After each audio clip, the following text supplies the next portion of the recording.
on this. Hold on. I'm at a friend's house and I don't want her to speak. So if she does, I'm sorry. That's cool. See, he's nice with his talking. Yeah.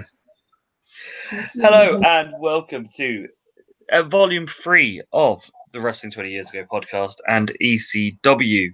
This month, Volume 1 is the WWF and that title match at the Royal Rumble, and WCW is that title match on Nitro. But we are here in ECW to discuss all things TV and Guilty as Charged. I am joined, first off, by one of my usual cohorts, Mr. Billy Johnson. How the devil are we? Good, thank you, Chris. And good evening to you, Ryan. And newcomer and first person or first show timey, Ryan Swanson. Ryan, how the devil are we? I am excellent today. Thank you so much for having me on. You're more than welcome. We love bringing new blood into the show, getting outside perspective, and especially from someone in the States, there's a more chance that they've actually were at the show, so they can give us sort of real live feedback from what it's like at the arena. So, first things first, Billy, let's have some news. And new ECW World Champion. That's right, Taz beats Shane Douglas at the pay-per-view to win the title. More on this later in the show. New York TV is back. So after lots and lots of fucking about and handbagging around getting something done, finally, as of the 2nd of January, ECW returns even to TV in New York on the MSG network with a wonderful 1 a.m. Saturday morning time slot. Top star gets restless. So Shane Douglas called several people before the pay-per-view looking for advice on whether he should actually show up to the show or even quit. He was dismissive that Paul Heyman had told him that he would be retaining the title originally against Taz, only to have his match changed a few days later leading into the show. Douglas' feelings apparently were, as he portrayed his character as a coward, he needed to win at the pay-per-view, whereas if he was going to lose to Taz, he would have done his character much stronger going into the pay-per-view. Douglas probably would have left ECW if he'd had any other options. He did not want to go to the Fed, as obviously he left on bad terms, and I don't think he would want to go to WCW, seeing the fact that Scott Hall and Kevin Nash are there, and they don't like him. Sabu unhappy. So, rumours are of the 7th of January, Sabu quit ECW, according to reports, because of how the ECW-FNW relationship is being handled. Sabu believed Heyman not following through on filing the correct paperwork so Tanaka could get to the pay-per-view meant that he was jeopardizing their relationship and jeopardizing his tours of Japan. Lots of ECW wrestlers didn't appear at last month's FNW tour of Japan, and since Sabu has had a long-time relationship there, which is formed in part by his uncle, the original Sheik, he didn't want to cause any more fuss. Sources believe that an offer between $200,000 and $300,000 was handed out by WCW, but Sabu's uncle advised him not to jump ship as he would just do jobs on WCW. It is believed that Heyman and Sabu worked it out before the pay-per-view, and Heyman appeared comfortably pushing Sabu again, so I would say it's not all as bad as we thought. Not what they remember. So the Public Enemy have returned and were disappointed with the reaction they received at the ECW arena. Although they got a good pop when they initially came out on the January 16th show, when they went into the crowd to dance, only about a third of the fans waved their arms. There's lots of fans who attend ECW aren't the same that were there a few years ago when the Public Enemy were last about. Those that remain may not have forgiven the Public Enemy for becoming a jobber tag team in WCW. They're not locked to any ECW contracts, and they may only stay with the ECW for a few months, with talks of a WWF move in the pipeline. At this point, it looks as though they are going to be here just to do the job and establish the Dudleys, and then be on their way. Some stability in ECW. So Heyman has been saving everyone in ECW is now signed to a contract, That includes Lance Storm and RVD, who had missed a few house shows, but this was because they were ironing out contracts. That's New Jack. Yep, New Jack is in the news again, this time getting in a bar fight the night before the pay-per-view in St. Melvs, Florida. When the police arrived on scene, they run his name through the criminal database and found Jerome Young had an outstanding murder charge against him. Eventually, they found out that it was a different Jerome Young and let him go. Oh, New Jack. So, anything out of the news that takes your fancy, Ryan? The New Jack thing, absolutely. I'm a big fan of bar fights and wrestlers doing crazy newsworthy things because everybody takes note of when a wrestler, somebody who's perceived in the States, at least in the metro area where I am, as kind of a violent individual, it kind of brings credibility to the product when wrestlers do bad things, regardless of what most people would think. To see a human being act in a professional fashion, I kind of admire the delinquency of, of wrestlers. It's the one thing with New Jack that why I never want him to leave ECW, because there's always a story. There's Exactly. always something that he will do, and you just think that the Fed or WCW might take that out of him and try and make him so corporate. Whereas why wouldn't you go and start scrapping in a pub the night before a show? He's truly iconic for the ECW brand. Like, when somebody says ECW, he's one of the first people I think of. Anything you fancy out of this, Billy? Oh yeah, let's talk about ECW contracts, shall we? Okay, ECW, you're now offering contracts. I'd love to know what these contracts are all about. Obviously, they do need to sign down some guys because fear of losing them to the competition.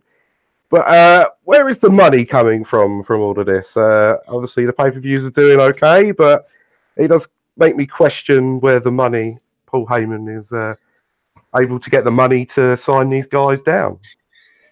Well, they've got to be getting some money in from somewhere, because obviously there's constant sellouts at all the events. The wrestling thing is booming. They're not going to be on big money deals like a Fed Star or sort of mid card WCW people are going to be on. No, So I don't think we're sort of breaking the bank here with the contract levels, but I think the fact that they've got something signed on a bit of paper that says that they're going to be there for X period of time, and when the Fed or WCW come sniffing around, they've then got to buy them out of their contract, and Heyman makes some money. I think that's more of it than that there's sort of big money on the table. Right, so he signed a napkin then. Is that what you're trying to tell me, Chris? I'm not saying that. I'm just saying that, as in, we in England know that football contracts aren't worth the paper they're printed on. Very true. If someone wants you, they will just go, there's your transfer fee, or buy your contract out, and you're going anyway. So I think it's just that level of compensation that would be there if someone came sniffing around RVD or the Dudleys or Shane Douglas and went, well, we're taking him, but here's a few quid to go sort yourself out afterwards. Right. Okay. I can see your point on that. Was there anything else in the news, either of you?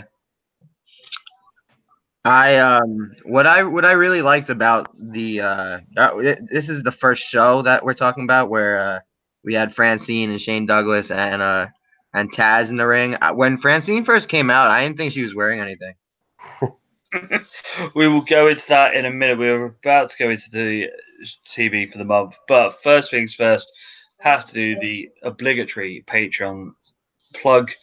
As always, if you want exclusive extra shows, $5 a month gets you them. This month for January, there are 4 Royal Rumble watch-alongs. Oh no, 3 Royal Rumble watch-alongs and the NXT special. $1 a month gets you early access to all the shows, and all of it is much, much appreciated, as it keeps the costs down for us to give you a show every month. So we open up with the first week's TV. opening with Funk coming in and berating Tommy Dreamer during his match against Justin.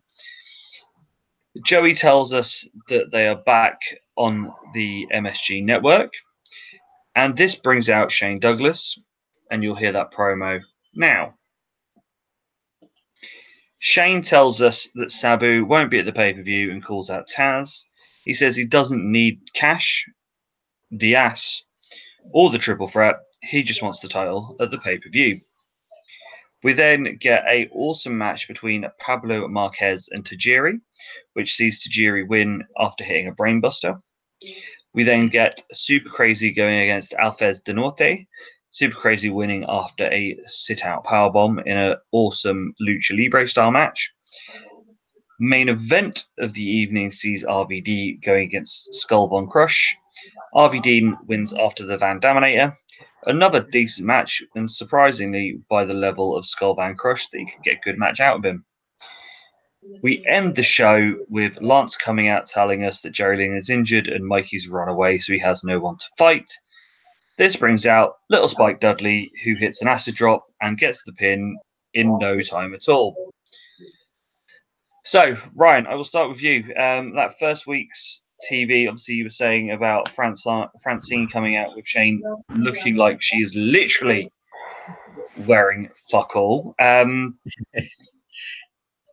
Yeah, it was fascinating because I mean, like, I'm used to Francine, you know, like not wearing anything, but she really went out all in this time, and it's nice to see someone, you know, so respectable for themselves. But you know, you gotta do what you gotta do for the ECW product. I was a little perturbed by Shane Douglas trying to auction her off to Taz as like a token of his appreciation. That was the only thing that got me in that segment. But I did love Taz on the mic. He's a natural on the mic to me. Yeah, the thing with Taz, especially the last sort of 6 to 8 months, is he stopped trying to be a wrestling character as such. He's being just a badass that's out for himself and just wants to, you know, win things and beat people up. Yeah, And exactly. it seems very much that that's not far from the real guy. Yep. So it seems much easier for him to do. Because obviously, I remember going back to when we started this with ECW back in the 93, 94 time, when Taz was the Tasmaniac, this, you know, monster from the Amazon that, you know, would just come out and be an animal. And just think he's gone from that to being an MMA fighter, which obviously is the new big thing, but a shoot fighter. And very much that seems to be him, and he's very comfortable with that. And I think when you find your niche, like Taz has done in the last year, it just makes him so much better. And I can only see more coming for him now that they've given him the world title. Because it's surprising that in all the, obviously we'll spoil it a little bit because obviously wins at the pay-per-view, but the fact that he's been with the company since the beginning, and it's only now that he's got that belt, but you can see where it's come from, and the fact that he has earned it. It was a truly fascinating transition in the past 4 years from watching the show to see him go from Tasmaniac, this uncaged animal, to this kind of just regular Joe in like '96ish until he started fighting Sabu and became this like shoot fighter type of deal. And it was cool to see like a shoot fighter of like his stature, and the labels that they were giving him with the suplexes, and Joey giving all the Japanese names for the things he was doing. It really identified him as a character and a staple of the company. And I'm glad he accomplished what he did because he was good at what he did.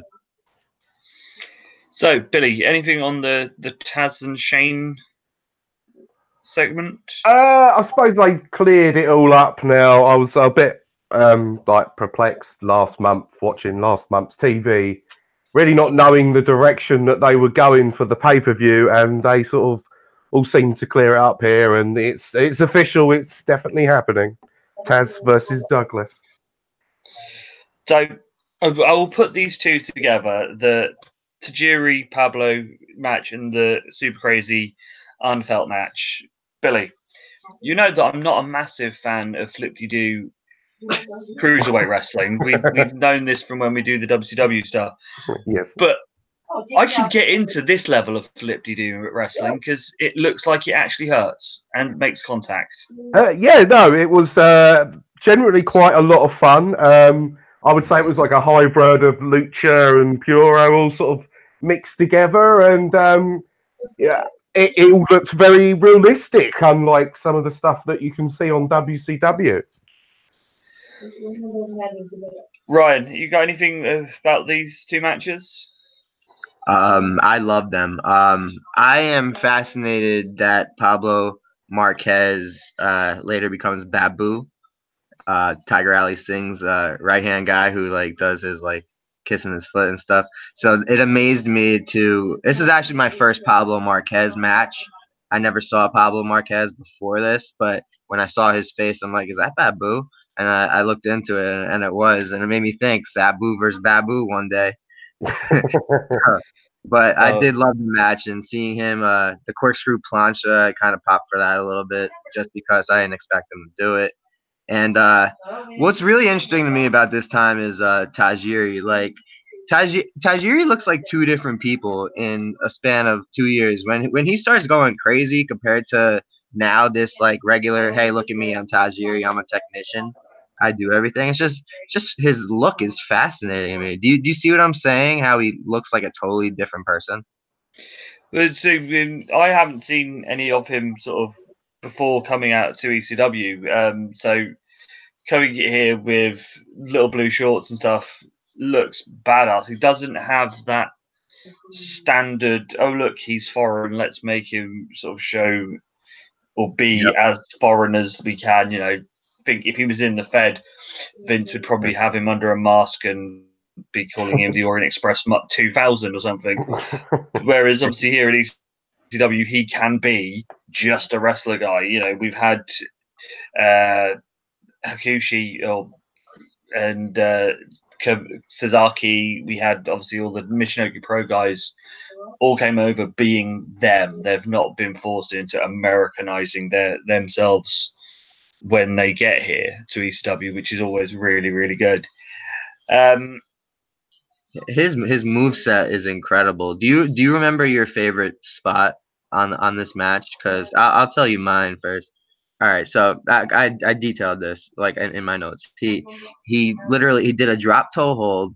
He rolled on his back to do like almost what kind of looked like a reverse surfboard. He grabbed his arms. He rolled over while grapevining his legs so that his feet would get caught behind his quads, and he stood up and bridged his shoulders to the mat while he was doing this like standing reverse surfboard. That's the only thing I could have only name I came up with it because I'm like, do you know the spot I'm talking about here? Yeah, he's just so. The thing is, he does it all, and it looks just so clean and sort of effortless. That's I beautiful. mean, my favorite bit. There's the bit where he gets him on the. It was on the edge of the rope. He kicks him in the head, then puts him in what Joey calls the tarantula. That obviously the Boston Crab type thing over the ropes. I'm like, that's an amazing, amazing little sequence of just smack them in the head so hard that they're disorientated, so then you can stretch them out. It was he's just Tajiri is in my I would say top 25. I love him. He inspired me from like just when I first started getting into him and his green mist and stuff. Just he's just a great character and wrestler. So, anything else from this episode of TV? There's a lot. There's so much I had. Did you catch Joey Styles calling him Yoshihiri over and over? Yeah, well, obviously that's his first name. It's just one of those of it's quite. I don't want to keep butchering it, so I went. Well, I'll just call him Tajiri. It's just easier. Yeah. And the super crazy Antifaz, right? Yes. That was really interesting to me too. I never saw Antifaz before this. I love Super Crazy. He is a really funny character. The way he looks at the camera and makes all these faces. He's so kooky. It's very fun. But yeah, I do love the Spanish wrestling style, and to have this right after the Japanese, see the Japanese and Spanish guy go was just they really exhibited on this show international wrestling, and that's why I loved it. It was my favorite show of the all the hardcore TVs of this month. Wonderful. So, going into week 2, it is basically just highlight packages and build up for the pay per view. So, that's all you're going to get on that. We are going to go now into the pay per view. Billy, if you could be so kind and go through the results for me.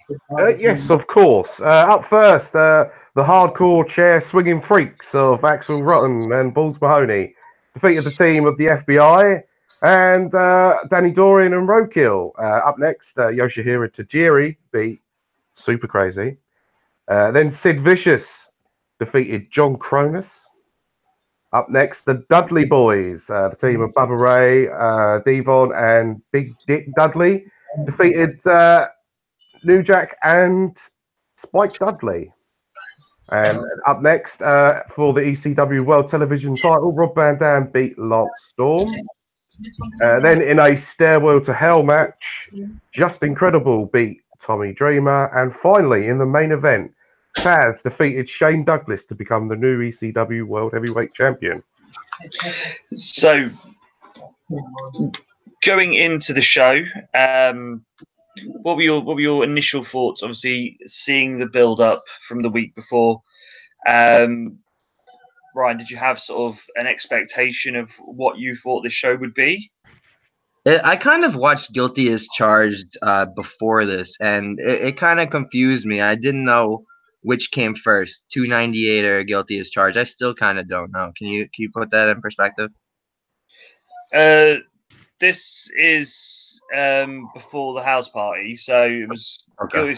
Guilty as Charged was the pay per view first, and then the house party was obviously at the end of the month. Okay. So I just like on this show, like it was good.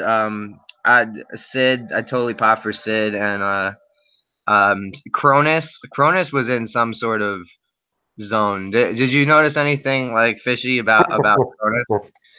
Yeah, obviously we'll go into a bit more on the breakdowns on each of the matches when we get there. But yeah, Cronus didn't look at his usual standards. Yeah. But yeah, I like the show, and Taz getting the title is obviously a plus for me. Cool. Billy, going in, where were you? I was just I was kind of unsure really on this show in general. I wasn't excited. I was excited for the big match, but for the rest, I didn't really know what was happening. But I suppose you got to expect that with ECW at this moment in time. It really only like builds a couple of matches, and then the rest is just what they throw together on the day. Unfortunately, this show, it had a real big main event on it, and I thought, well, I'll get into this later, but I thought that was kind of lacking. I don't think they delivered the big match feel that I was hoping that they would. Obviously, 6 days later, we sort of got what I would have preferred to have seen the main event here.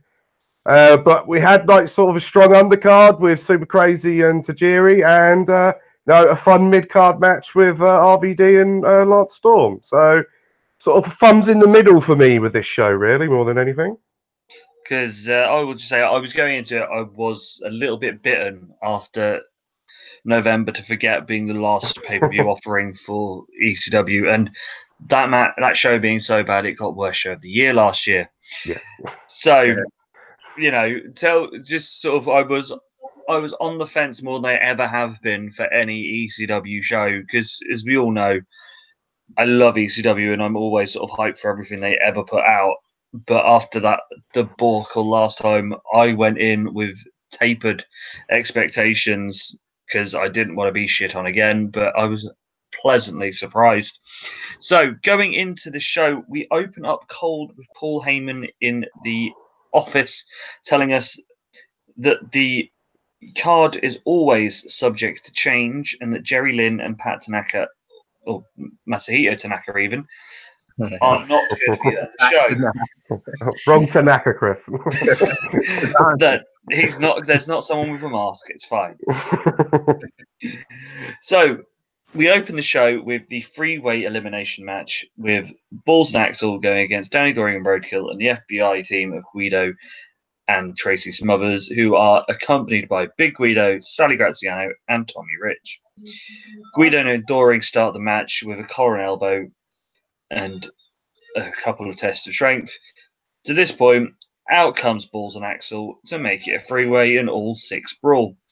Balls and Axel brawl to the outside as Guido and Doring are in the ring. Guido goes for a quick roll-up and gets a 2, but then misses a splash. Outside, Balls super kicks Tracy into the ring and then gets a 2 count.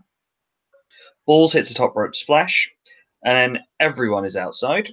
Balls and Axel are in the ring. Roadkill comes in and gets beaten down until Axel hits a lariat. Tracy takes over on Roadkill until he hits a side slam and a power slam, then hits a massive top rope splash that gets a 2. Those are all signature moves, by the way. all of Roadkill's big move matches. Yeah. So we then get Doring in, who hits the big G-spot sweep onto Guido and then hits the bareback on Tracy and then hits a teabag. Yes, these are all the move names for Danny Doring. Extreme Associates 316. He then hits a heart attack only for the Big Don to come in and use the flag. The FBI hit a double Crater Fisherman's Buster, which was a very, very pretty move, to get the first elimination. So Danny Doring and Roadkill are out. The FBI come and double team Balls, hitting chops, drop kicks, and then the pies on elbow. Balls hits a raindrop suplex, tags all round, and Axel beats on both of the SBI. Balls is then in with both of them hitting their finishers, the Nutcracker Sweep and the STF for the win. Balls and Axel get the title, or get the win. Post-match, Big Guido and Big Sal eat stiff chair shots. Yeah, Billy, I noted what do that. you think of our Exactly. opener? Exactly the same thing. Well, I really wanted to say I was going to enjoy this match when obviously I see the FBI and Dorian and Roadkill, but I was thinking it's a bit weird, two heel tag teams starting out the show. I thought, okay, it'd be a fun little comedy match. It would be perfectly fine.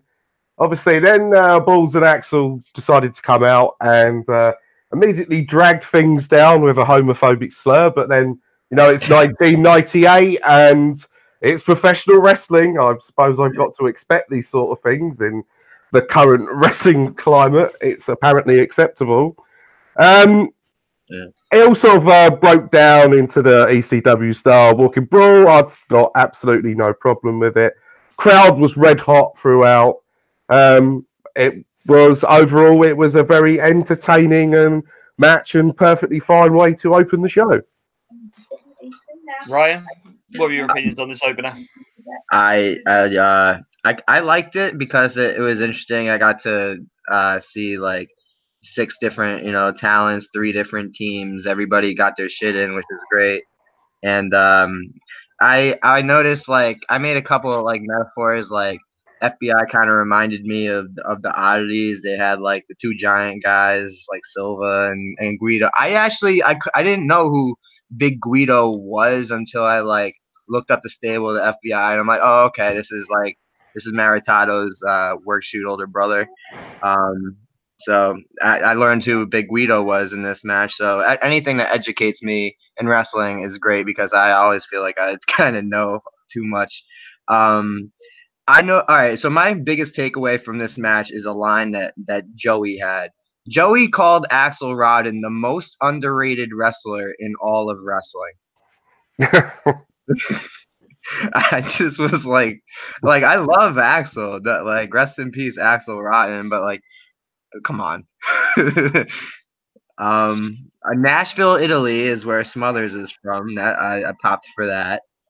And yeah, the 2 chair shots to the dome really iced this one. Yeah, it was a fun opener. didn't stay over long, you know, and as you both said, the crowd were really fucking into this. We follow that up with a Terry Funk promo telling us that he hates Jake Roberts and he hates Tommy Dreamer. And I hate your promos, Terry Funk. You're just really fucking boring and bland. We follow that up with,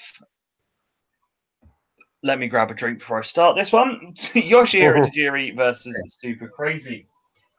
So they start the match by filling each other out, and we get Tajiri going in for the hammerlock pin and getting a 1, and then Super Crazy doing a snapmare into La Mystica cradle for a 1. Crazy hits a spinning DDT. Tajiri hits some stiff leg kicks and a massive head kick, follows it up with a drop down drop kick. They exchange chops and kicks, and Tajiri hits some sick drop kicks to the knees, then hits on a lag bar. Handspring back elbow, then to the outside with an Asai moonsault. Kick to the back of the head, and then in with a tarantula. A super crack swingboard drop kick to the outside, then hits a plancha. They then slam into the floor and hit a railing moonsault. Super Crazy then hits some elbows and a rolling surfboard into a dragon sleeper. Elbow drops, stomps. Tajiri reverses a tilt-a-whirl into an arm drag, then goes to the outside and hits a top rope splash onto the floor. Back in, Tajiri hits a spinning back kick.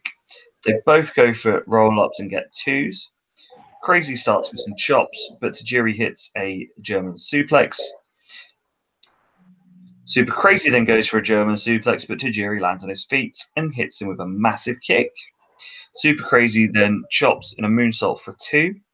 Drop kick to the outside, and then a twisted plancha. Back in the ring, Crazy hits a missile drop kick, a tornado DDT, and a reverse tornado DDT that gets a 2 count. Tajiri manages to count a powerbomb into a DDT. Super Crazy then goes up top, but misses the twisting senton.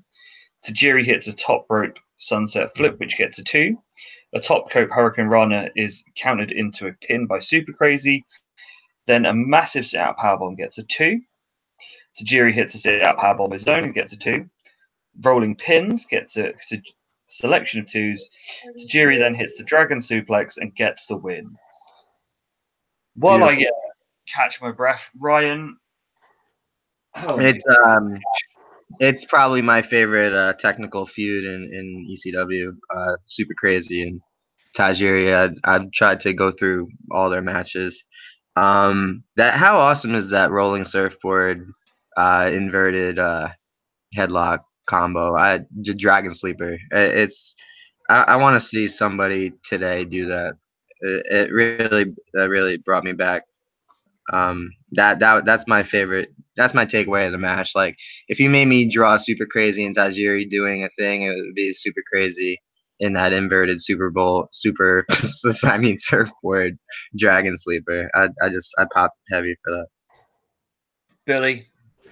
Yeah, I was quite surprised, really. Obviously, I shouldn't really say I was surprised after what they delivered on the TV 2 weeks ago. It's just that I hadn't really seen much of these guys. I know Yoshihiro Tajiri comes from IWA in Japan, and I really haven't seen much of his work. And I haven't really seen much of Super Crazy's work in EMLL because I just don't really follow those promotions. I don't really ever seen either talent in like short job matches, should I say, in the Fed. So, yeah, I'm a work rate guy, so this left me more than satisfied. I popped for almost everything along with the crowd, and I was also happy to see that, you know, usual typical ECW crowd does tend to like to shit on newcomers. You know, the Michinoku Pro 6-man tag at Barely Legal comes to mind. It was good to see that they were well and truly behind it, and the reception that they got, they really deserved it because both guys worked really hard, and hands down, this was match of the night. Yeah, as said, if you have any interest in cruiserweight wrestling, lucha wrestling, technical Japanese style wrestling, this will be. If someone said, "Oh, what's wrestling like from different continents?" this would be what I would hand them and go, "Watch this." to all the people in WCW that think they're great at their cruiserweight shit. You've got a benchmark to now live up to, boys. This has definitely put the Kidmans and Mysterios and Hoobie Toods and Chavos on the notice here of there's some new boys in town and they are better than you. It had to be a breath of fresh air for ECW to have Super Crazy and Tajiri at that point because, years back they had all these great cruiserweights that they brought in and brought them in on short-term deals, and they all, switched to Big Ted Turner's company over at WCW. And they really filled the void that was needed for some kind of lucha libre, technical, international style of wrestling, because I think deep down at heart everybody loves that style of wrestling. It just can't be done in the flippy do vein that we see it today. If they do it like Super Crazy and Tajiri did, it works. Yeah. So next we get Jeff Jones coming out telling us that now he's a judge, and he says that since Cronus hit him with a 450 splash a few weeks ago, he had some punishment for him, and the punishment was in the form of a debuting Sid. So Sid comes out, Cronus punches him a couple of times, but no effect. Sid hits a choke slam to the outside for a table, puts him back in, hits a powerbomb, and gets the win. I'm not even going to open this up to a discussion because there was nothing really to discuss on the match. But the one discussion point is, what will they do with Sid in ECW? You've got a former World Wrestling Federation champion. Yep. And he's now here in the land of extreme. Are they going to push him to the moon and make him champion, Billy? Stranger things have happened. It's really weird, like, especially here in ECW. ECW. Let's call it as it is. Most of the smarks in the ECW crowd are work rate guys. They went mental for Sid, who is not a work rate guy in any kind of way. He's more of a character, and what he does well, even if it's only 4 or 5 moves. But I do have to wonder what they are going to do with him, because he was put over so strong here. Is it going to be, he's going to go like the next 3 months undefeated? They're going to keep doing the same. They're going to keep throwing like guys like on Cronus's level at him, and then does he go and do a job to someone like Taz? I can't see Sid agreeing to go down to Taz. Who are they building him up to lose to? I really do not know. I don't get it. Yeah, it's one of those. I don't get the rhyme or reason of it, but fuck it, it'll be fun while he's here. Ryan, any idea? I am so with him on his exact thing that he just said. Literally what he just said. Personally, I like Sid because I'm a big fan of the '96 just WWF and the fact that he had a title run, and I started basically watching as a youth when Undertaker and Sid started fighting. That was like, so Sid has a nostalgic value in my heart. And he's got a good character in terms of like violence, and Jeff Jones is like this loud asshole, so he's kind of perfect to pair with him. And he's like a loud asshole in real life, by the way. Jeff Jones, he's a weird dude. I think he's doing real estate now. But anyway, yeah, Sid. All right, Cronus. I do love when wrestlers look wacky, and Cronus looked so wacky today. He was making all these weird mannerisms, and it intrigued me. Like Sid and Cronus just both intrigue me a lot. Like Sid's always in this zone, like fist pump for ruler of the world, and Cronus was just something I've never seen. I actually like this little squash. I think with Cronus, it's a mixture of specific medications and chair shots to the head. And between the two have made him a little bit different, shall we put it in the nicest way. He's got an interesting story. He actually did XPW, which is one of the craziest promotions in the history of Earth. and he did some weird stuff over there later on. But yeah, Cronus has always intrigued me. So after this match, I actually read up a lot on Cronus. So we followed this with our evening's walking brawl. But first things first, we get the introduction from Mr. Gertner. Amazing, amazing. Gertner and Bubba are on fine form as always. You would have just heard all of their wonderful tirade, calling out everyone, and out comes Spike and New Jack to answer their challenge. And of course, they come with weapons. And the brawl begins, and very quickly, all spills to the outside. Though in the ring, Spike hits a Hurricane Runner on Bubba and gets a 2 count. Bubba hits a fucking nasty tray shot to Spike's head. Devon and New Jack are just beating it up outside. Bubba launches Spike from the ring into the crowd with a press slam. Spike crowd surfs his way back onto the ramp. So Bubba does it again from the ramp. New Jack and Devon are ramming each other into the railings. Spike hits Bubba with a cookie sheet and then a claws at his eyes. Big Dick comes in and eats 2 guitar shots from New Jack and Spike. The Dudleys then, with chairs, smash open New Jack. Bubba hits a super Bubba drum on Spike. New Jack elbows Devon and then hits Bubba with a cookie sheet of his own. Devon grabs the cookie sheet and hits Bubba by mistake. The Dudleys then hit 3D on the ramp on New Jack. Spike hits an acid drop on Big Dick, and Devon tries to go to one on Bubba, but this gets blocked by Big Dick. They then hit the 3D and get the win. Post-match, they continue to beat down New Jack with some massively ugly chair shots in between each of the Dudley's commandments. They proclaim that they've beaten everyone that they had in the Fed and done exactly what they said they would, and now are challenging the Public Enemy, which you will hear now. So, as always, the fun walking brawl of the Dudleys. Ryan, it's ECW. You have to have at least one of these, don't we? Isn't it amazing what Gertner can do when he has a microphone? How does he remember all this?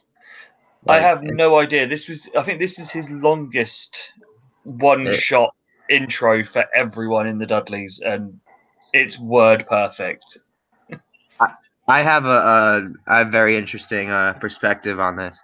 I met Gertner at before a House of Hardcore show a few months ago, and I was talking to him. He's a great dude, and he told me that I asked him what his favorite in-ring intro was of him of all time, and he said this whole Daisy Duck promo is his personal favorite.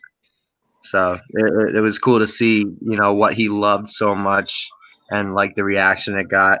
So seeing that like in this vein of, oh, I'm doing a podcast and I'm watching this, it was very fulfilling to me to see. So yeah, the in-ring intro was amazing. Seeing Spike Dudley dressed as a gangster was hilarious to me. I always pop for Big Dick Dudley. I find it hilarious that he basically got himself over with like a grunt. It's like all he did. Yeah. It was just like, So I love Big Dick Dudley, and this match was cool. And watching the bloodied Spike Dudley and New Jack afterwards, and Bubba, one of the greatest heels of all time, on the mic, just basically like shooting on the crowd and shooting on themselves and how awesome they are and stuff. It's amazing to watch this and feel like you don't like the people in the ring. That's what I really took away from it. Like, the Dudleys are wrestlers that make you feel. Yeah, I have to agree everything you say though, especially with the fact of the level of arsehole that the Dudleys have now sort of put themselves as in the last few months. The level of asshole is unsurmounted. It's just been those last few months where they've gone from it just being Gertner getting the heat for them in the intros to now Bubba is taking it to another level of just absolute grade A cunt. That if you don't hate him, there's something wrong with you. Billy, as I said, it wouldn't be ECW without our walking brawl of the evening. I do enjoy a good walking brawl. This had every single element of a good walking brawl. And it also had the added touch of natural born killers playing over and over again. That's one of the best things about New Jack and the ECW walking style brawl. As much as I'm a work rate guy, I do really enjoy this sort of brawling. I just think it's a lot of fun. It breaks the show up. I don't need a show full of, let's say, 6 5-star classics. And every now and again, you need just a little something that you can turn your brain off and just sit back and have a good laugh at. And also got to say, shout out to Spike for dressing up as Mustafa. That shit really did make me laugh. But it was a lot of fun. Yeah, it's definitely he's been raiding Mustafa's wardrobe there for his look. And I'm sure New Jack was more than willing to let him do it. Yes. So next, wait a second. Did you get Spike thrown into the crowd and crush a kid? I did see someone sort of go down with him getting crowd surfed. And there's someone that has been dropped being crowd surfed. I'd worry more about Spike than I would about someone not catching him. Bubba was on the ramp and tossed Spike into the crowd, crushed the kid, and then one of the guys in the audience looked up at Bubba like, "What the hell are you doing?" And Bubba was like, "Get the hell out of my face." So, I talked for that too. I love crowd interaction. So next we have the ECW World Television Title match with our champion RVD, with Fonzie going against Lance Storm with Tammy Lynn Bitch. Again, let me just get ready for the review. So we start with you drink, Chris. Yeah, we start with train wrestling and RVD with a quick roll up that only gets a 1. RVD with an arm drag. Lance thumbs to the eye and then starts with some punches. RVD hits a drop kick that gets a 2 count. Lance gets the rolling crab. Lance grabs Fonzie as he's trying to go after Tammy. RVD then hits a guillotine leg drop. Goes to the outside, puts him on the barrier and hits another. RVD then posts Lance back into the ring and then hits the underhook splash and gets a 2. Lance manages to hit a sweet super kick and gets a 2 of his own. A jawbreaker and some corner thrusts. Lance then hits a drop kick that pushes RVD all the way to the railings. Lance then hits a baseball slide and then they brawl into the crowd. RVD hits a cannonball from the railings. Lance manages to reverse the DDT onto the floor.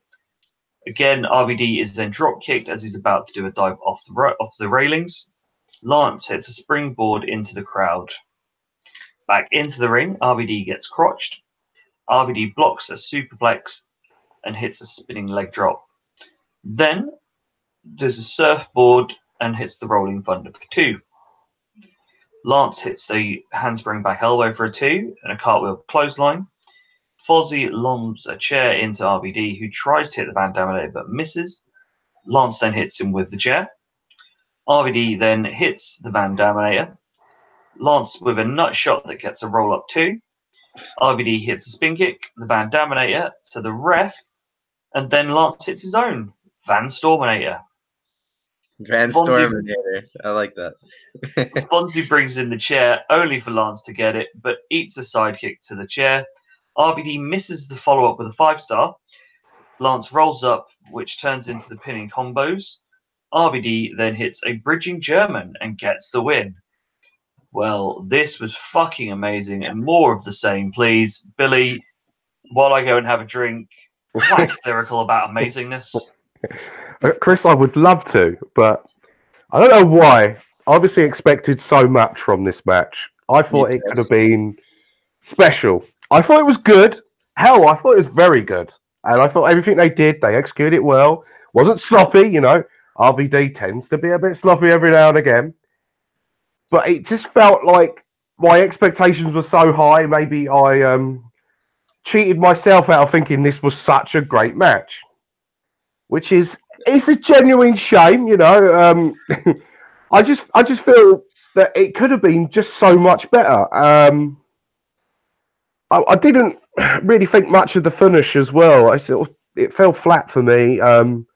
It wasn't, you know, because it was just a German and it was a quick freak out. I was sort of like, okay, why didn't RVD win with the 5-star frog splash? Maybe ECW didn't want to do that because maybe they want to go back to the match again at the next pay-per-view, which I believe is Living Dangerously. Yeah. Yeah.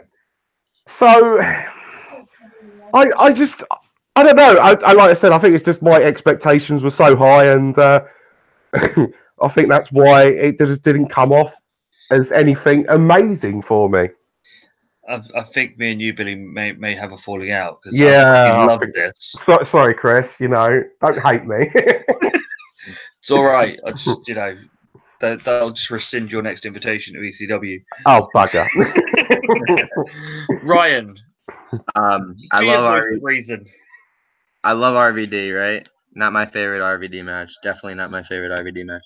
So before the opening, Dawn Marie was in the ring, and crowd was chanting their regular "Show your tits" for Tammy Lynn, actually at this time, Tammy Lynn bitch, and Dawn Marie. I read her lips as she talking to Lance Storm. She says, "I could show my boobs. It's a pay-per-view." And Lance Storm is obviously like no nonsense, so he's like, "Yeah, all right, don't do that." And yeah. So the takeaways I had from this match was if I could pick one thing I liked about it, I liked the Van Daminators and Van Storminators, even though the Van Storminator was pretty terrible. And I liked that he worked the leg. I'm a big fan of like working a limb in a match. Like it really adds to like the believability. Like if the moves over and over to the same spot. So I really like the fact that the leg based offense. The finish was awful, and that's what killed it for me. I would have been like okay with this match, but when it ended with a German with a bridge, I was just like, come on, like, yeah. But anyways, But this is wrestling. Wrestling, you don't have to, you know, always win with your finishing maneuver. You can win using a wrestling hold. It means that other holds become, you know, winnable with matches. Oh, Sorry, Chris. it's You not a love this video match game. so much. I'll take a brain buster over that. I'll take a spinning fisherman suplex over that. You know, something. Hey, when I started watching wrestling, Terry Funk was winning matches with a bloody spinning toe hold. Oh, Anything can finish a match. yeah, Al Perez had a good one of those. So, next match is the Stairway to Hell match with Justin Incredible, who's out with Jason, Nicole Bass, and Jasmine, going against Tommy Dreamer. Justin with some chops. Tommy hits a clothesline and a kick to the balls, spine buster, and a clothesline onto the floor. Tommy's whipped into the railing as Justin takes over. Tommy gets his own into the railing and then hits a stun gun on the railings. Back into the ring, and Justin reverses a DDT onto the chair. A corner bomb, and then onto the ramp with a drop toe hold onto the chair. Nicole Bass uses her cat of nine tails and starts whipping Tommy. Back into the ring, Tommy hits a Russian leg sweep and a face smash onto the chair and hits the Dreamer Driver. Tommy goes for the ladder, and he dodges Justin and Jason trying to baseball slide in with it, only to hit them with it themselves. They then bridge the ladder across the ring and railings. Hits an electric chair drop onto the railings, or onto the ladder even, and then a slingshot into the railings. Back into the ring, Tommy misses the follow-up elbow drop. Justin traps his arm in the ladder and smashes the chair onto it. Tommy is then whipped into the ladder. Justin hits a suplex onto the floor. Back into the ring and for another suplex attempt, but Tommy ends up blocking it and tries to hit a DDT on both Justin and Jason. This is blocked by Jazz coming in and hitting a low blow and a suplex on Tommy, who pops straight up, Road Warrior Hawk style, to hit her with a DDT. Jason misses a baseball slide and nuts himself onto the corner post. Nicole Bass tries to help him, but pulls him onto it again. He then sets up the ladder, but is pulled off. Justin tips Tommy off the ladder onto the floor via the table. Tommy is then back up in time to stop Jason from grabbing the cane. Tommy is then whipped into the ladder. Jason hits a swinging DDT and puts Tommy's head between the ladder and posts it. At this point, a second ladder is brought into the match, and they set both up, both climbing up a ladder each. Tommy hits a Dreamer Cutter off the ladders. Tommy manages to climb up and grab the cane, hits a diving DDT from the ladder, then wraps Justin in the ropes. At this point, out comes Terry Funk.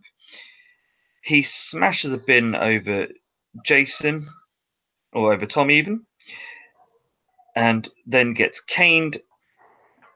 Justin then hits That's Incredible onto the ladder, gets the win. After the match, Funk continues to beat on Tommy using the bin. This was a fun use of a ladder match. It was a different way of doing it. Obviously, not having a championship at the end of it means that, getting up the ladder isn't the finish. It's no Brett and Razor or even Hunter and Rock from last year's SummerSlam, but it's the best ladder match we've had in ECW. Ryan, what were your thoughts? All right. Well, first off, I remember before this match there was a Dreamer promo where he banged his head against the locker and it cut him hard way. And Dreamer was really good at these like self-infliction of pain promos, and I like that. But as for the match, my two memories of it are there was like the spot where Dreamer was on a ladder and it was leaned against the ropes. Incredible like lifted the ladder so Dreamer fell off to the other side I used the ladder like a lever. I thought that was interesting use of a ladder. And the most memorable spot to me was definitely the ace cutter off the two ladders. That was pretty memorable for me. I don't really. I mean, it's not my favorite ladder match. A kendo stick on a ladder when ECW uses all these weapons anyway. It was kind of like okay, whatever. Seeing Nicole Bass and the way that she is just like Nicole Bass is like just unbelievable in a human way. Like how is this a human being? That's what I get from Nicole Bass. So she's really interesting to me. So every time I see her, it's interesting. How weird of a stable is this? Credible with Jazz and Jason and Nicole Bass. It's like they just threw people together into like this group of weirdos and led by Credible. It's very interesting. It's the thing with this. It's sort of Jason brought in Justin, and then Jason surrounds himself with like-minded, are using in air quotes, people that are a bit weird, because you've had like Chastity has been with them for a bit. You had One Man Gang in there. It's been a bit of a who's who of just who can we chuck with them to sort of make the numbers up. It's good to know that was the purpose of the whole stable, to just throw these people in there. Yeah, but I don't think there's any rhyme or reason to it, but it just is. Sometimes with wrestling, you just have to say it just is. Do you know what the blood spot was in this match? Because every match where there's like somebody bleeding a lot, I always go back to see when it happened, and I couldn't find when I think it was Dreamer, I believe that. I think it's the point when Dreamer, when they did the ladder tip from the ring to the outside, and he goes through the table. Yeah, I think it's how he hits the table, busts him open.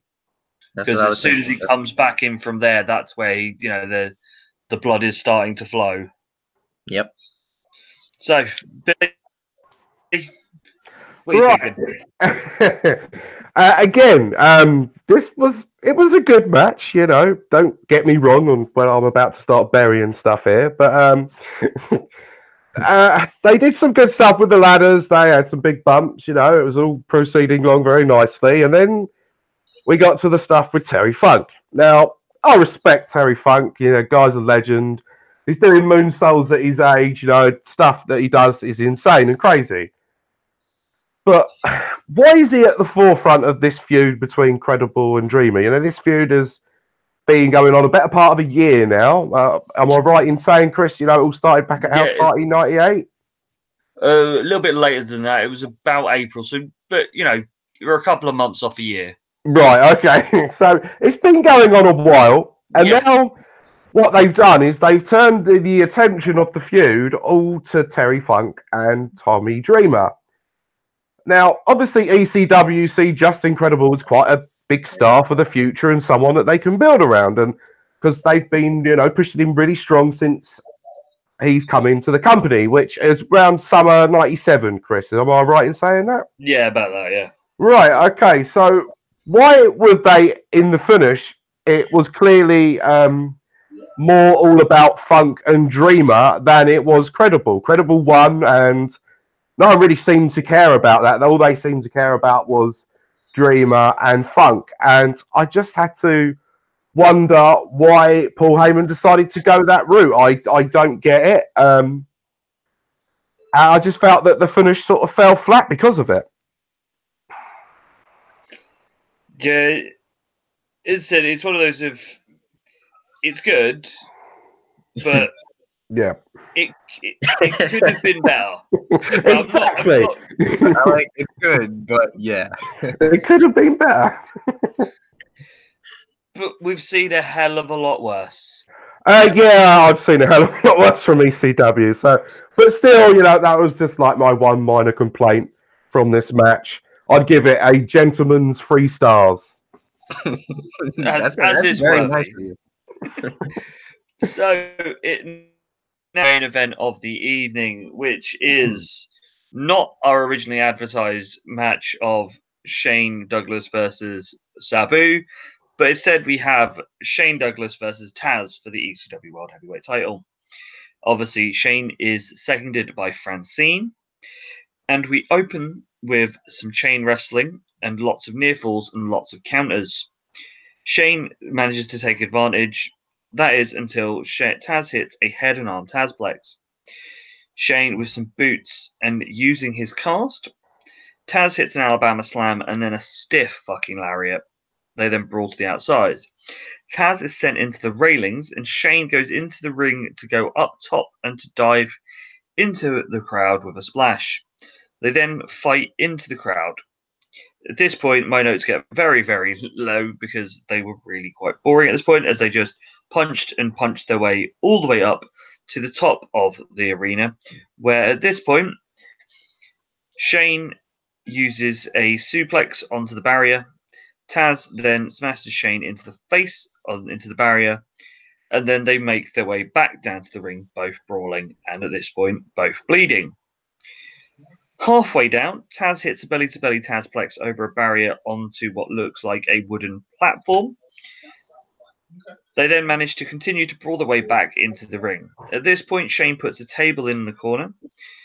Shane puts the boots to Taz, they exchange punches, and Shane whips Taz through the table. He then gets a 2 count.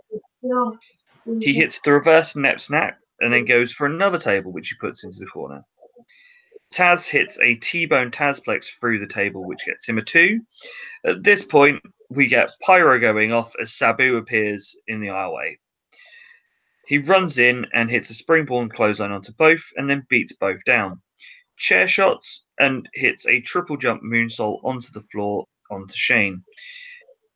Back in, Sabu puts Shane on a table and hits the triple jump leg drop. Chair shots to Taz and then puts Taz through a table with a twisting splash. Sabu's work here is done. Shane goes for the pin and gets a 2, and at this point, Chris Candido and Tammy Lynn come out. Francine shoves Tammy, which starts a catfight. Francine spears Tammy. Candido punches Shane, and Taz hits another T-bone Tazplex. At this point, Chris throws down his triple threat shirt and walks away. Taz's mission is on, but Shane tries to fight his way out of it. Taz finally gets the win as Shane's arm drops 3 times. And your new champion is Taz. Billy, other than the pointless long walking up to the back of the arena and back down again, a fairly decent title match. Yeah, it was a fairly decent title match, to be perfectly honest. Obviously, it had the big fight feel going in. Obviously, a lot of people were generally excited for it, and they know that it's Taz's time. It's time for him to win the title.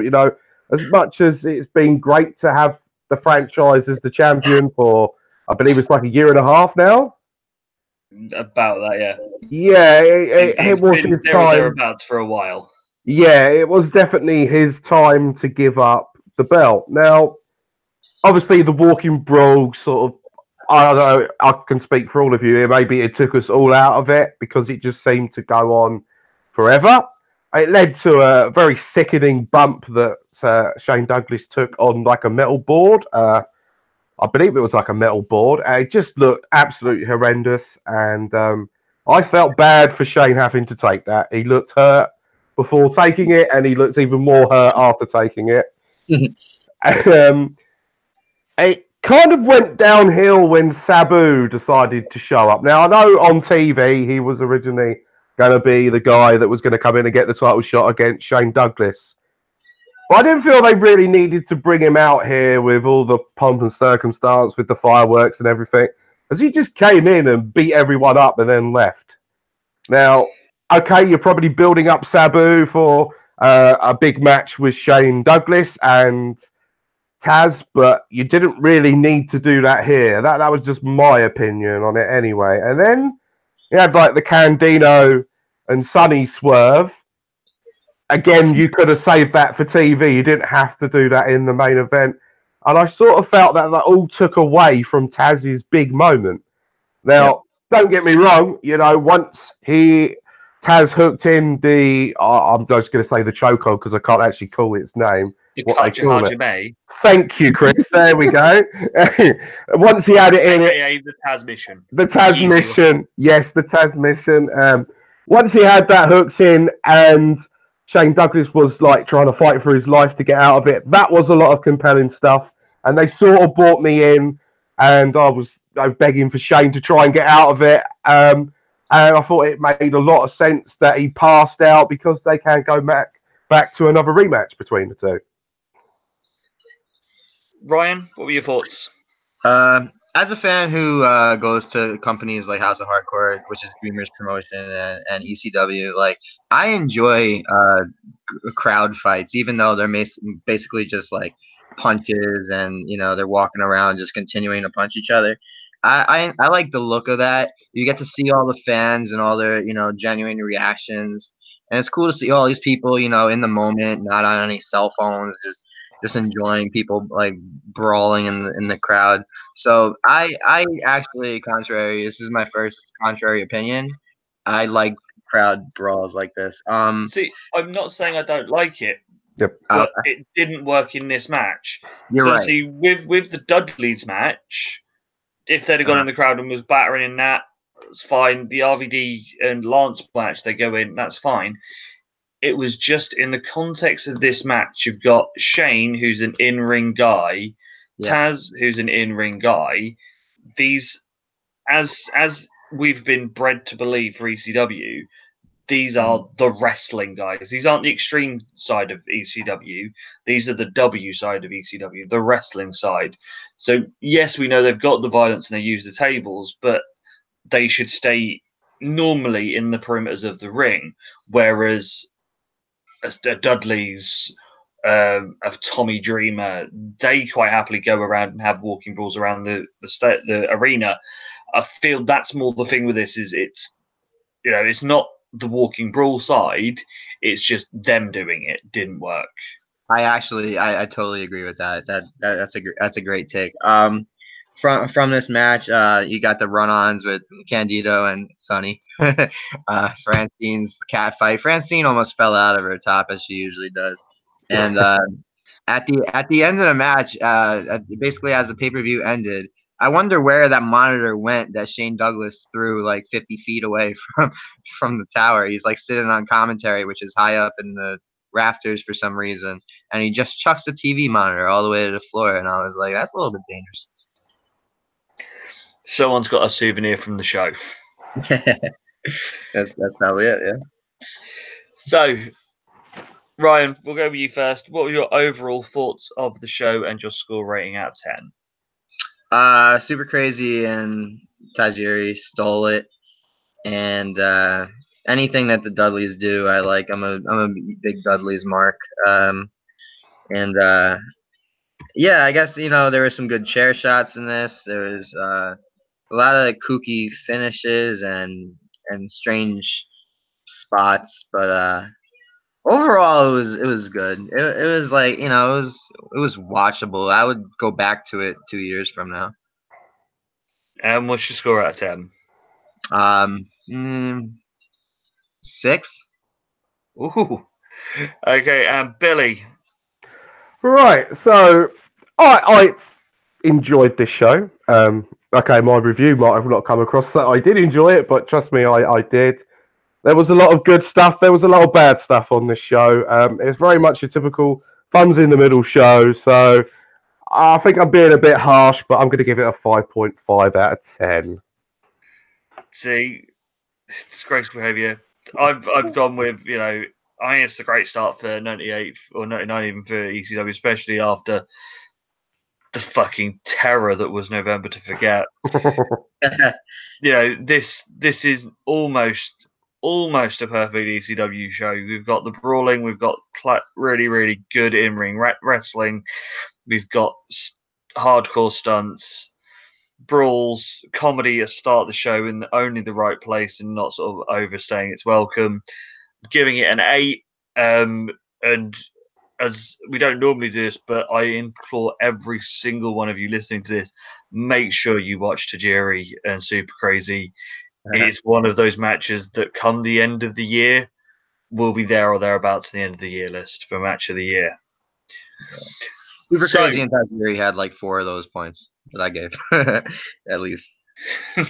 So, going into week 3's pay-per-view or TV even, and it is just highlights of the pay-per-view in usual ECW clip form. We then go to week 4's TV, which opens with the Dudleys giving us a public service announcement that the Public Enemy don't have the balls and aren't showing up, which you'll hear now. We then follow that up with Skull Von Crush getting destroyed by Sid after winning with a powerbomb.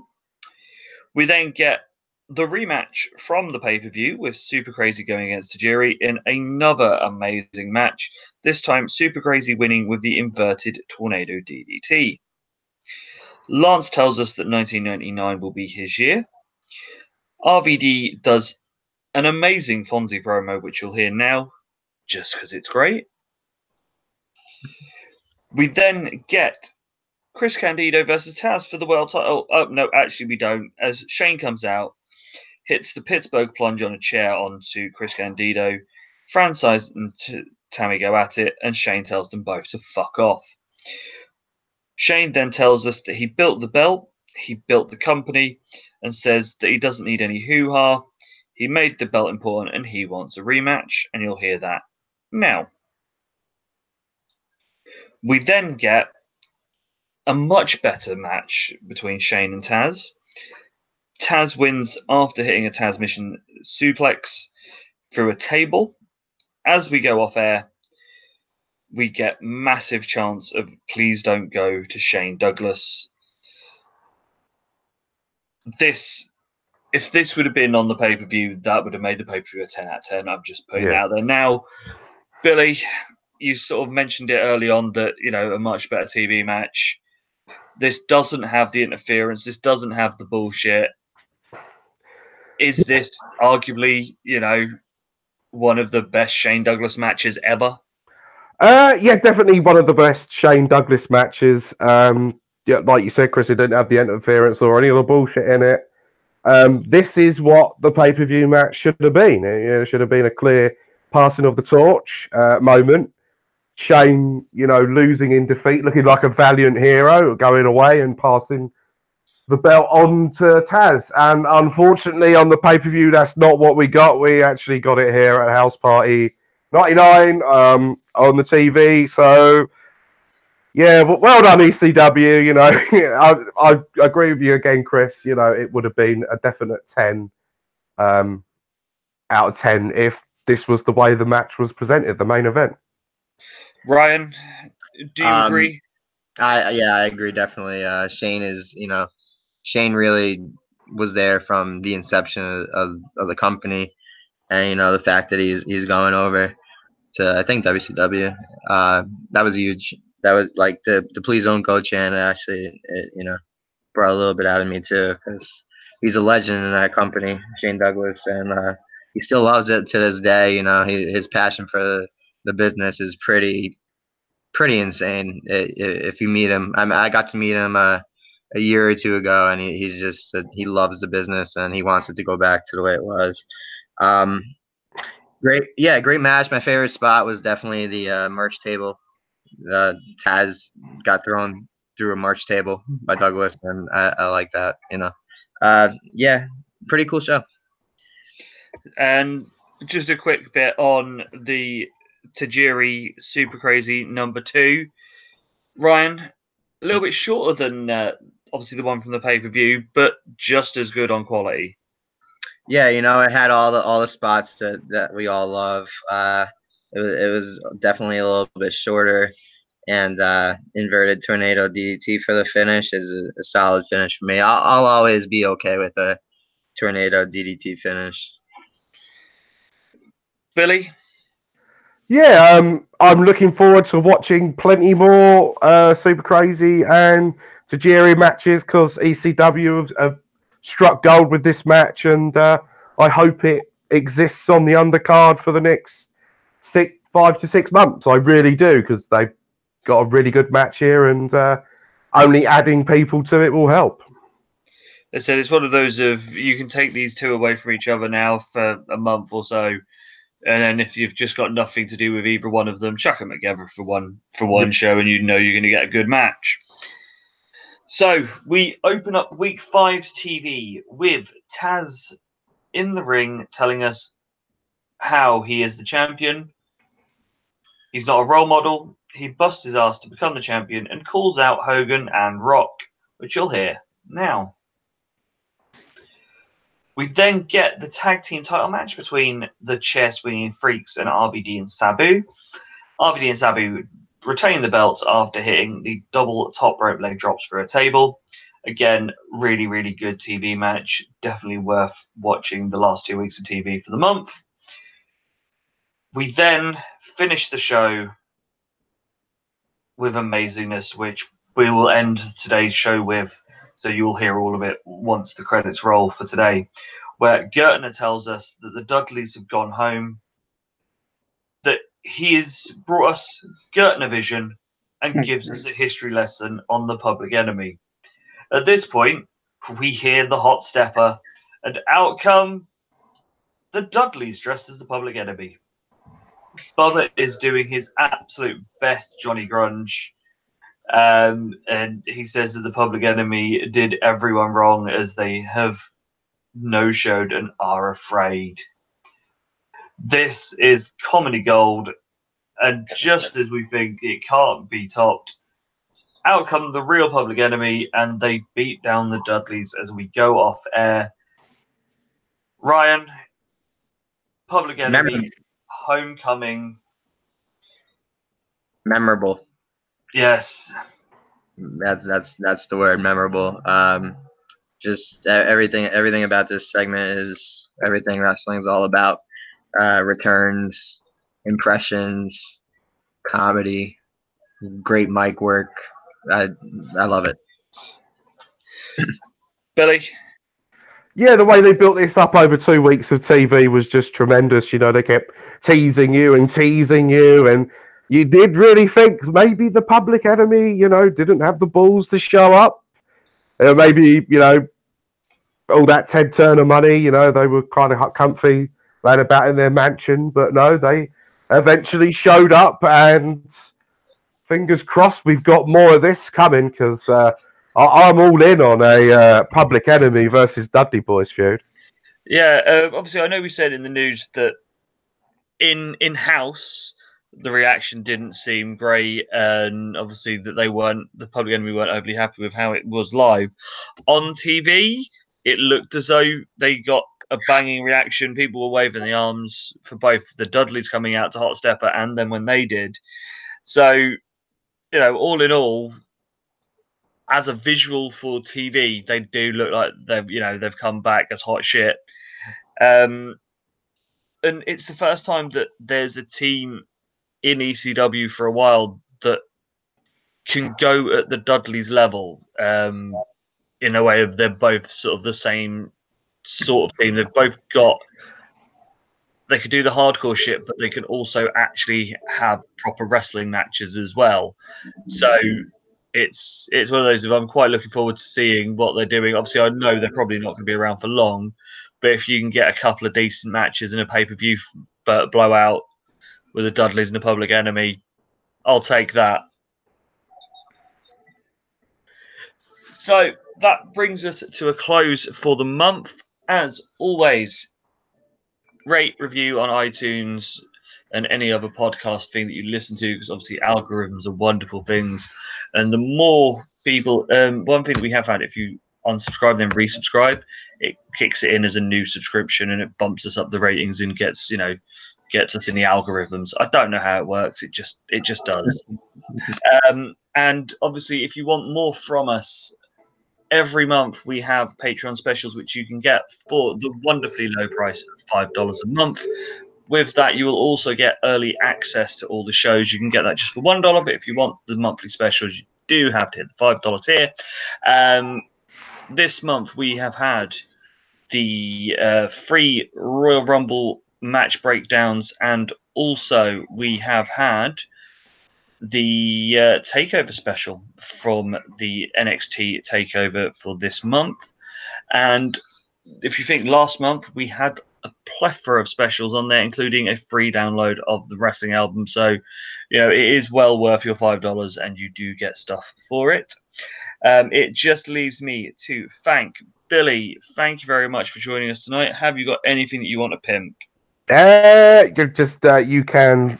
First of all, say thanks, Chris, for having me on. It's always a pleasure, never a chore. And obviously, this is my last ECW podcast after I made, bad comments about Lance Storm and RVD. I've enjoyed watching ECW. It's going to be sad that I'm never going to be allowed back on. You did sort of pull yourself back out of it a little bit, so Oh, I might get okay. You're not completely on the shit canned list. Okay, good. That's what I like to hear. I haven't been completely shit canned. I could drop a Jeff Jarrett reference and then I could completely get shit canned. But no, you can follow me on the Twitter. I am Billy_J83, if I remember on there. Yeah, give me a follow if you want to talk about British wrestling, old school wrestling, or any New Japan, Puro, whatever you fancy in pro wrestling. I'll more than likely make silly jokes about it. And thank you very much, Ryan Swanson, for coming on for your very, very first show. It has been fun. It's nice to have, as I said earlier on, someone stateside's view on the product and the show. Have you got anything that you want to pimp, share, plug away? Well, first off, I want to say that this was an awesome experience. Like, the 20 years concept is just remarkable. I love it. And being a part of it was an absolute joy. And I appreciate both of your very intelligent opinions and remarks on everything. I guess I could plug my Twitter. You can follow me at Bukaman WWE. I mostly talk about wrestling. Like 95% of my things are about wrestling. Sometimes something will annoy me during the day, and I'll comment on it. But other than that, it's basically all wrestling stuff, and not WWE stuff. But usually it's retro and nostalgia. So, and I have some really interesting pictures. If you scroll through my pictures on my Twitter feed, it's a blessing to look at, because I find all the rarities of wrestling, and watching ECW '99 really brought that out of me. So I want to thank you guys. You're more than welcome, and we will keep you on the roster as long as you want to be on there and get Hell you yeah, into man. rotations. So, just leaves me to, as always, tell you that if you have ears and you like music, to listen to Show and Tell with Tunes and get your weekly podcast playlist of joy. We are coming up to our second birthday in the beginning of February, which has a super special playlist set up for that. And we're not far off episode 150 as well, which will be another awesome one. And as per normal, if you listen to this and want to tell me about the music that you like, give me a shout. You can get me personally at Lacey555666 for all things modern wrestling and just random shouting about football. And obviously for Show and Tell with Tunes, it is STell with Tunes on the Twitter too. Obviously, follow the show's Facebook at Wrestling 20 Years Ago and on Twitter at Wrestling20YRS. As I said, Volume 1 this month is WWF Royal Rumble with that title match, and WCW is Volume 2 with that title match on Nitro. And until next month, I bid you all adieu.